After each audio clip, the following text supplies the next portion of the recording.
Hello everybody.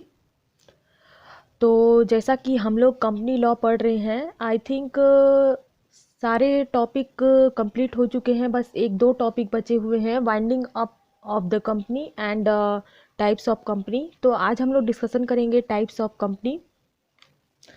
यहाँ पर दो तीन बेसिस में दिया हुआ है, जैसे कि based on liability, based on incorporation and based on members, based on control.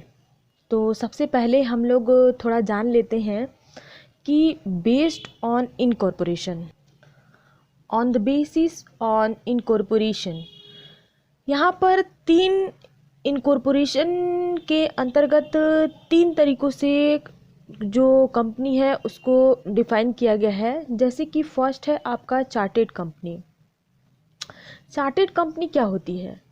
जैसे कि जो क्या था कि आज़ादी के पहले लोग क्या करते थे कि चार्टर बनाकर कोई भी कंपनी का निर्माण किया जाता था। जैसे कि आपको ईस्ट इंडिया कंपनी हो गई, 1600 ईस्वी में चालू किया गया था। इंग्लैंड की महारानी इंग्लैंड की महारानी है, उनके द्वारा इस कंपनी को बनाया गया था। एंड चार्टर्ड कंपनी के अंतर्गत बैंक ऑफ जापान हो जाता है। ये सब क्या है कि ये है आज़ादी से पहले की कंपनियां जो है बनाई गई थी, चार्टर के अंतर्गत बनाई गई थी, तो वो हमारी चार्टर्ड कंपनी हो जाती है। एंड स्टैट्यूटरी कंपनी क्या होती है? जो एक्ट पास करके बनाया जाता है, स्पेशल एक्ट होती है। ये स्पेशल एक्ट जो है कहाँ से पास किया जाता है? स्पेशल एक्ट जो है पार्लियामेंट या फिर स्टेट लेजिस्लेचर के द्वारा पास किया जाता है। इसमें क्या है कि एमओए और एओए नहीं होते हैं। एक्ट पास करने के अंतर्गत जैसे कि एलआईसी हो गया, आपका जीवन बीमा निगम हो गई, ये 1956 में एक्ट पास किया गया था। इसके अंतर्गत ये कंपनी बनी थी। RBI, reserve bank of India, ये 1935 में एक्ट पास करके बनाया गया था। एंड यूटीआई एक्ट जो 1963 में पास करके बनाया गया था, यूनिट ट्रस्ट ऑफ इंडिया। तो ये सब क्या है? स्टैट्यूटरी कंपनी है। इसमें क्या है, कोई भी कंपनी में एमओए होती है, एओए होती है, बट इसमें एमओए और एओए नहीं होती है। एंड अगर इस कंपनी में, स्टैट्यूटरी कंपनी में, अगर कोई भी आपको अमेंडमेंट करना है तो आपको क्या है कि एक्ट को अमेंडमेंट करना होगा, ना कि आप मेमोरेंडम ऑफ एसोसिएशन में अमेंडमेंट करेंगे या फिर मेमोरेंडम ऑफ आर्टिकल में आप अमेंडमेंट करेंगे। ओके। एंड रजिस्टर्ड कंपनी क्या होती है? रजिस्टर्ड कंपनी, इसमें क्या है कि company act 1956 and company act 2013 के अंतर्गत जो रजिस्टर्ड की गई है वो आपका रजिस्टर्ड कंपनी हो गई। तो आपने बेस्ड ऑन इनकॉर्पोरेशन के अंतर्गत जो तीन जो टाइप्स दिए गए थे, chartered company, statutory company and registered company, को आपने समझ लिया। एंड इसके अंतर्गत जो जो मैंने एग्जांपल दी हूँ इसे आप देख लेंगे क्योंकि बहुत ही मोस्ट इम्पोर्टेंट है। अब चलते हैं हम लोग बेस्ड ऑन लाइबिलिटीज़ के अंतर्गत आती है आपका company limited by share, company limited by guarantee and unlimited company. Company limited by share क्या होती है? ये आपको पता है कि कंपनी एक्ट 2013 पास, सबसे पहले कंपनी एक्ट 1956 बनाई गई थी। इसके बाद में अमेंडमेंट किया गया, और अमेंडमेंट किया गया कब? कंपनी एक्ट 2013 में। तो उसके अंतर्गत बेस्ड ऑन लाइबिलिटीज़ के अंतर्गत तीन टाइप्स में इसमें डिफाइन किया गया है। कंपनी लिमिटेड बाय शेयर, ये आपका हो जाता है सेक्शन 2 क्लॉज 22 में।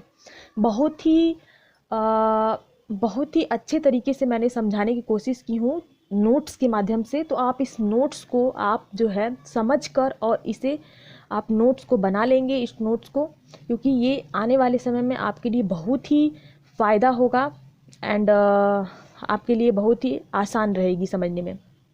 अब कंपनी लिमिटेड बाय शेयर क्या होती है, इसको हम लोग एक एग्जांपल के माध्यम से समझेंगे। मैं हर एक चीज़ों का एग्जांपल दूंगी ताकि आपको बहुत ही अच्छे तरीके से समझ में आए।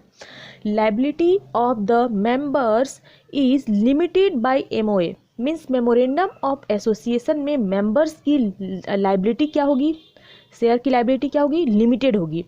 To the amount if any unpaid on the shares respectively held by them.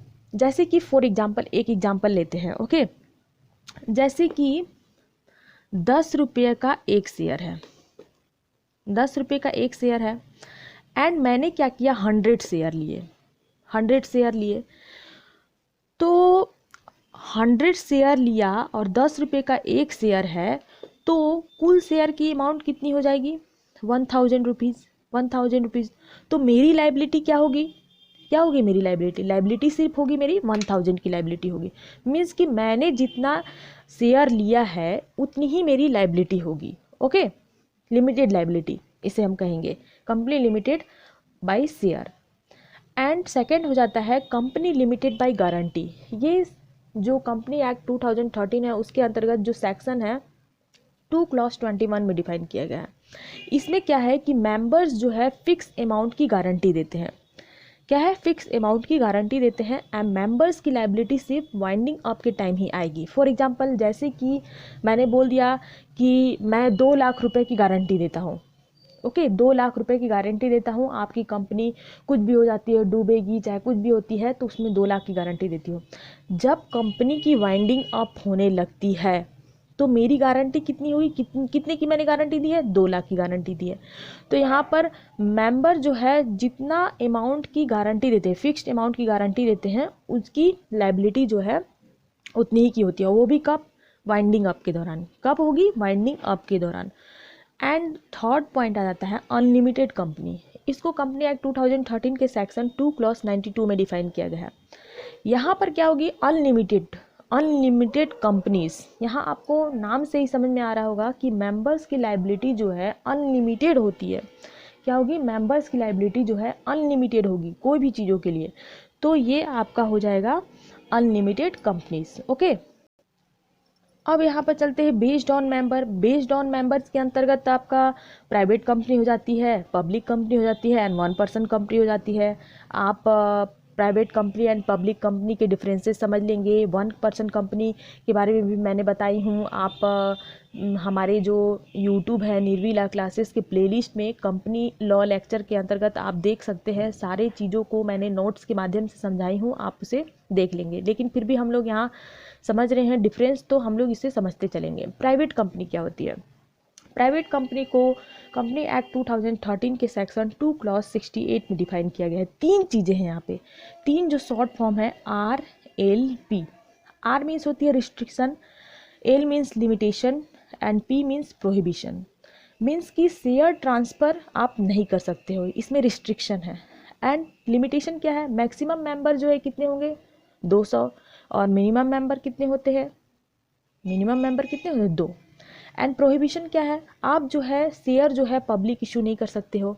Okay, कोई भी चीज़ों का पब्लिक नहीं कर सकते हो। एंड पहले क्या था कि पहले जो है लिमिटेशन थी पेड अप कैपिटल में 1 लाख रुपीज़ प्राइवेट कंपनी में, बट अब जो है कंपनी एक्ट 2015 में अमेंडमेंट किया गया है, तो no limitation for paid up capital. Okay, and अब हम चलते हैं पब्लिक कंपनी की तरफ। पब्लिक कंपनी क्या होती है, कंपनी एक्ट 2013 के सेक्शन 2 क्लॉज 71 में पब्लिक कंपनी को डिफाइन किया गया है। एंड पब्लिक कंपनी में no restriction, no limitation and no prohibition. Means कि शेयर ट्रांसफ़र आप कर सकते हो, मैक्सिमम जो मेंबर हैं वो भी अनलिमिटेड हैं एंड शेयर पब्लिक इशू भी कर सकते हैं। एंड यहाँ पर भी बताया गया है no limitation for paid up capital. जैसे कि पहले क्या था कि पेड अप कैपिटल जो थी मिनिमम थी आई थिंक 5 लाख रुपीज़, अब इसे लिमिटेशन को हटा दिया गया है। ओके, एंड 1 पर्सन कंपनी क्या होती है, 1 पर्सन कंपनी को सेक्शन 2 क्लॉज 62 में डिफाइन किया गया है। मेंबर्स, मेंबर कितने होते हैं, यहाँ पर 1 पर्सन कंपनी नाम से ही समझ में आ रहा होगा, 1 मेंबर होते हैं। एंड वन मेंबर की अगर मृत्यु हो जाती है या फिर डेथ हो जाता है या फिर कुछ भी ऐसी घटना हो जाती है जिसके अंतर्गत 1 मेंबर जो है नहीं काम कर पाता है, इनकैपेबल हो जाता है, तो एक नॉमिनी रखने की ज़रूर आवश्यकता होती है। मीन्स एक मेंबर होता है और एक नॉमिनी होती है। एंड उसके जो अगर हम बात करें कि उसके कैरेक्टरिस्टिक्स के बारे में बात करें तो नेचुरल पर्सन होना चाहिए, उसकी मेजॉरिटी एज होनी चाहिए, रेसिडेंस इन इंडिया होनी चाहिए। और 1 पर्सन कंपनी के बारे में मैंने बताई हूँ, आप मेरे प्लेलिस्ट में देख सकते हैं, न्यू लॉ क्लासेस की प्लेलिस्ट में। अब चलते हैं बेस्ड ऑन कंट्रोल। ये भी बहुत ही मोस्ट इम्पोर्टेंट है। बहुत सारे लोग बहुत ही घुमा फिरा के बताते हैं, तो हम इसे समझ नहीं पाते, लेकिन मैं बहुत ही आसान तरीके से आपको समझाऊंगी। बेस्ड ऑन कंट्रोल, जैसे कि for example based on control के अंतर्गत भी 3 कंपनी होती है, government company and holding and subsidiary company and associate company. Government company क्या होती है? गवर्नमेंट कंपनी, यहाँ आपको नाम से ही समझ में आ रहा होगा कि कुछ सरकारी कंपनी होगी। ये सेक्शन 2 क्लॉज 45 में डिफाइन किया गया है कंपनी एक्ट 2013 के। Any company in which not less than 51% of the paid up share capital held by the central government, any state government और गवर्नमेंट्स, और partly by central government, partly one और मोर central governments, state government. जैसे कि यहाँ पर क्या होती है कि यहाँ पर 3 चीज़ें दी हुई हैं, central government and state government and partly central government, partly state government. 51% से ज़्यादा जो शेयर कैपिटल है वो क्या होती है कि वो तीनों के अंतर्गत अगर है। ओके, सेंट्रल गवर्नमेंट अगर 51% से ज़्यादा शेयर लगा रही है, या फिर स्टेट गवर्नमेंट ज़्यादा शेयर लगा रही है, या फिर central government and state government दोनों मिलके अगर 51% से ज़्यादा अगर कैपिटल लगा रही है, तो वो क्या कहलाएगी? गवर्नमेंट कंपनी कहलाएगी। और बाकी जो बचे हुए शेयर हो जाते हैं, बचे हुए अमाउंट है जो प्राइवेट व्यक्ति अगर वहन करता है, तो भी वो प्राइवेट कंपनी नहीं कहलाएगी, क्योंकि 51% से शेयर अधिक जो खरीदा है, गवर्नमेंट खरीदी है, गवर्नमेंट ली है, तो ये हो जाएगा आपका government company. For example Bharat heavy electricals limited, ये आपका गवर्नमेंट कंपनी है। ओके, अब यहाँ चलते हैं होल्डिंग एंड सब्सिडरी कंपनी क्या होती है। Holding and subsidiary, holding company को सेक्शन 2 क्लॉज 46 में डिफाइन किया गया एंड सब्सिडरी कंपनी को सेक्शन 2 क्लॉज 87 में डिफाइन किया गया है। इसको बहुत ही आसानी से समझते हैं। पहले हम लोग इसको जान लेते हैं। Holding and subsidiary company are relative term. ये क्या है? एक दूसरे के रिलेटिव टर्म्स हैं। A company which controls another company is known as the holding company and the company so control is called as subsidiary company। यहाँ ध्यान समझते हैं। जैसे कि मैंने एक कंपनी के 50% से अधिक शेयर को खरीद लिया। मैंने क्या किया कि इस कंपनी के 50% से अधिक शेयर को मैंने खरीद लिया, तो टोटल शेयर कैपिटल में मेरा 50% से ज़्यादा हिस्सा हो गया, तो मैं हो गया क्या? Holding company. मैं क्या हो गई? होल्डिंग कंपनी, क्योंकि मैंने क्या किया, एक जो कंपनी है उसके 50% से अधिक शेयर को खरीद लिया, और मैंने जिस कंपनी से शेयर खरीदा तो वो हो जाएगी, ये हो जाएगी आपका सब्सिडरी कंपनी। क्यों? क्योंकि मेरा जो है इस पर कंट्रोल हो गया। मैंने जिससे खरीदा, मैंने क्या किया, इससे खरीद लिया, तो मैं हो गया होल्डिंग कंपनी, एंड ये हो गई सब्सिडरी कंपनी, क्योंकि मेरा इस पर कंट्रोल हो गया कि मैं तुमको जैसे बोलूँगा वैसे करना है। ओके, तो मेरा जिस पे कंट्रोल हो गया वो हो गई मेरी सब्सिडरी कंपनी, और मैं क्या होगी? मालिक, मीन्स होगी holding company. Okay, you understand. अब चलते हैं third point, associate company. Associate company क्या होती है? ये सेक्शन 2 क्लॉज 6 में डिफाइन किया गया है। कंपनी एक्ट 2013 के सेक्शन 2 क्लॉज 6 में डिफाइन किया गया है। In relation to another company means a company in which that other company has a significant influence. For example, इसको हम लोग एग्जाम्पल के थ्रू समझते हैं। बहुत ही अच्छे तरीके से एग्जाम्पल दूंगी मैं। यहाँ देखिए, निर्वी लिमिटेड एक कंपनी है।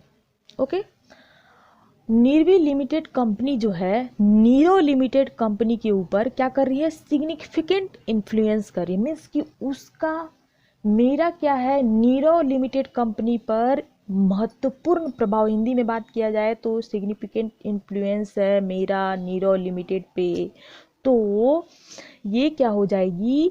एसोसिएट कंपनी हो जाएगी, associate company of Nero limited. जैसे कि फॉर एग्जाम्पल एक बहुत ही अच्छा एग्जाम्पल देती हूँ। ये है आपका गुआवा, ओके।